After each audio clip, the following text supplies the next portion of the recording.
Let's start with, of course, today is 9/11, and it is a special commemoration or a memorable day, especially looking at what happened 22 years ago in the United States of America. Yes, I think that event alone really turned the security architecture worldwide. We saw a renewed onslaught on terrorists and other international crime. Of course, even when it comes to financial aspect of it, we saw an increase in monitoring of illicit movement of funds here and there. So for me, there is some positive when it comes to that attack. However, I had to go but the negative outweighs the positive. So. But again, it gave a renewed, preparation for terrorism and all that. And today, I don't think such a thing will ever happen because of the measures being put in place right now. Well, let's move to these stories. Of course, this is the top one, talking about oil marketers saying that even if all the refineries, become functional, they start working, the price of petrol would not go down to 200 naira per litre, as earlier stated by the Independent Petroleum Marketers Association of Nigeria, IPMAN. You see, yes, one would say that's the opinion of that independent IPMAN. Yes, that's their own opinion. But one thing is basic and simple economics: supply and demand.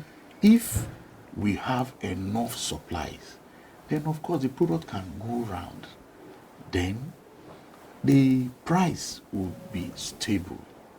We might likely see a reduction in price. We might likely see, depending on the cost of making the supply available. At the same time, if the product is not available, like they have said, refineries are not working, not all of them can import, then of course we have scarcity of the product, and the demand is always on the increase. What do you expect? The price will go up. So for me, it's a simple demand and supply in economics.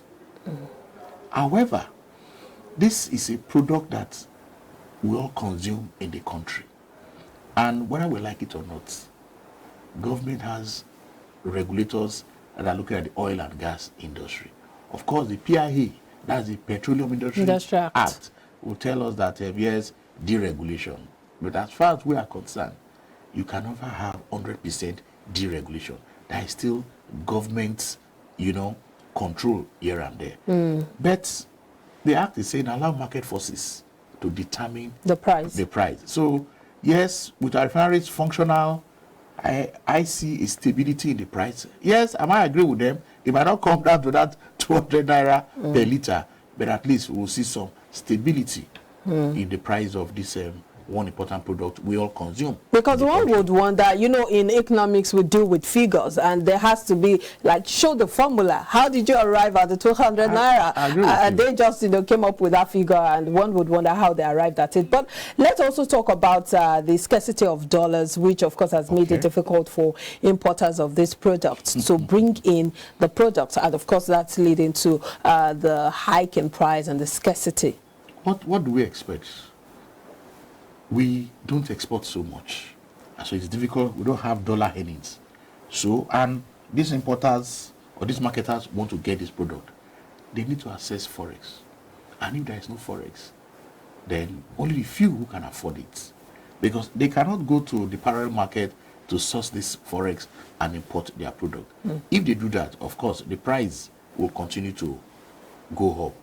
So, yes, that's one thing government needs to really address, to ensure that this scarcity of dollar is made available to genuine importers. But again, you see, we need to be transparent in whatever business we are doing right now. Nigerians cannot afford, the trust deficit is so low that with these marketers, the government, we want to see transparency. And that is why everything boils down to fix our refinery. It is as simple as that.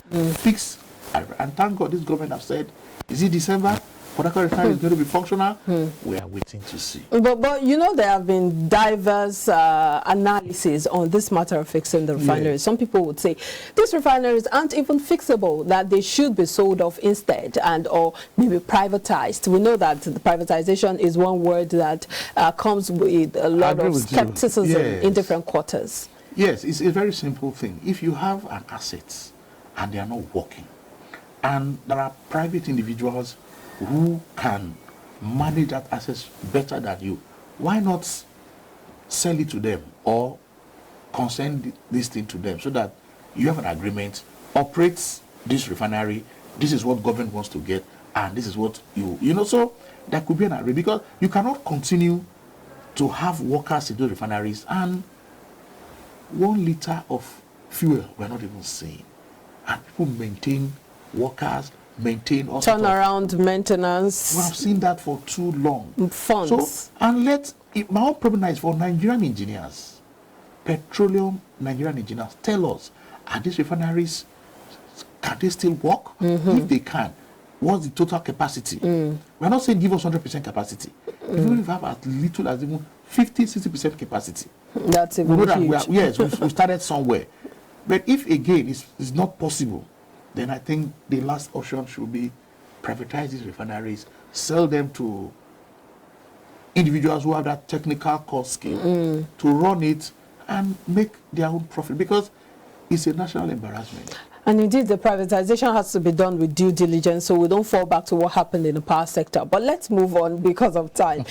This is coming from financial institution that the insurance sector returned to a growth path of expanding by 8.29% in the second quarter of 2023, and that's coming from the NBS. You'd recall that it suffered a setback of 7.25% contraction. That was in the first quarter of the year, and that was due to the Naira redesign policy of the CBN. But right now we're seeing it come back. Are you optimistic that this trend would continue? Yes, it will continue, because if you look at it, the financial service industry, now we're talking about just the insurance sector now, but generally the financial service industry has done a lot when it comes to the economy of Nigeria. In fact, globally, all over the world, once your financial sector is okay, then every other sector tend to also be okay. But when that sector sneezes, every other sector will catch cold. So for me, for the insurance sector, I think I must praise and commend the operators there. And of course, their regulator, NICOM, you know, they have done quite well in terms of creating that awareness. What is insurance? You know, in this our climate, most Nigerians don't believe in insurance. Acceptable, it's not acceptable. Or rather, welcome. Even the elites, me and you, everybody, we just go and do third party. Nothing, no comprehensive. You know, you tell me, even in workplaces, because it's mandatory. Exactly, it's mandatory. Even in workplace, workmen compensation, even the health insurance, you can see that even employers don't do it. They don't see the need for. In fact, I have seen an employer who said, could it be because of the costs attached to it? No, it's not a cost attached to it. It's because of our mindsets. That nothing bad will happen. Yes. Somebody will tell you, I have God forbid, Jesus is my insurance. You know, I agree, religious things is there, but we need to, it's all about risk management. We must have a template of managing risks. I mean, in terms of our life, we need to insure it. We know that everybody eventually die, you know.